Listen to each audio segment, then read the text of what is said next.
Hey everybody, it's Jason with Parallel Reality coming back with you here today with an article from Red State dated January 19th, and it's yet another story of Get Woke, Go Broke, and it's called Sports Illustrated Went Woke, Now They've Gone Broke. And this news is from the time I'm recording, is this just came out actually, like it says January 19th, just being reported.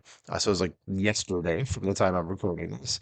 So very, very fresh news here. So it says things aren't looking good for Sports Illustrated, the once storied sports news entity.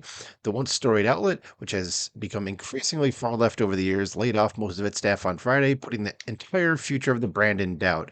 Yeah, and I saw it was trending on Twitter, and I looked and I'm like, why is Sports Illustrated of all things trending? And it said that they had fired everybody on their staff. I was like, well, that seems to be a shutting down sort of thing. So let's just keep going here. It says they went woke and now they've gone broke. It says much of the staff of Sports Illustrated and possibly all remaining writers and editors received layoff notices Friday, which essentially could spell the end of a publication that for decades was the gold standard of sports journalism. The union of the staff tweeted Friday that it would continue to fight for the publication of the magazine, but that its future is now in the hands of the magazine's owner, Authentic Brands Group. Like, if they're saying we don't have enough money to do this, I'm kind of making that up because it doesn't say if they didn't have enough money. But if they're ceasing publication, what is the union going to do about that? Like, we still want you to publish things. I'm guessing it's because of money. So, like, I just don't understand what exactly the union's going to be like. What are you fighting for? I mean, they can't. They don't have the money to pay the people anymore, but you still want them to be able to publish? Okay, whatever. Maybe it'll clear that up in this article. It says this is another difficult day in what has been a difficult 4 years for Sports Illustrated under Arena Group, previously the Maven stewardship, the union said in a statement. We are calling on ABG to ensure the continued publication of SI and allow it to serve our audience in the way it has for nearly 70 years. So it says, what could have possibly caused this financial turmoil at a sports news outlet that was once the cream of the crop? There was a time when you couldn't walk into a bathroom in America without seeing an issue sitting beside the toilet. That was very true. I said the famous swimsuit edition sold millions of copies over the decades, becoming the pinnacle of the brand's exposure. Those days are long gone, though, and I've got a pretty good idea of what ended them. And before we get into that, because you could probably, if you're reading ahead here, you can see exactly what it's going to say.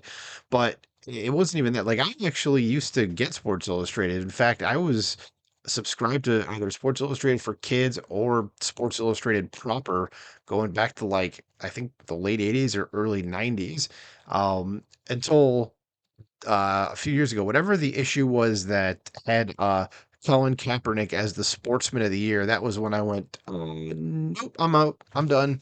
And it wasn't because of anything with necessarily Kaepernick being the Sportsman of the Year. It was the fact that he didn't play a single game the entire year, and it's like it's the Sportsman of the Year. Like, aren't they supposed to play sports? And they gave it to the guy because of his activism, not because of anything he did on the field.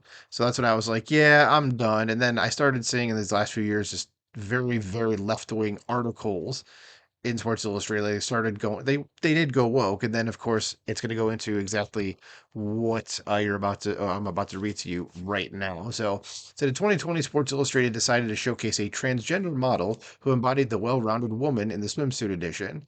In 2023, the outlet went even further, putting another transgender model on the cover. And they did also. This is the transgender model in question, who's actually a biological male. You know, nothing like being inclusive, but they also put on some overweight women on there too. And I mean, the swimsuit edition is supposed to be like the what is it? The fantasy, okay, sort of thing. And when basically like the woman that lives two doors down from you on your street can get into Sports Illustrated just because they have a body type that people just normal people have, it's like that doesn't make it any special anymore. Okay.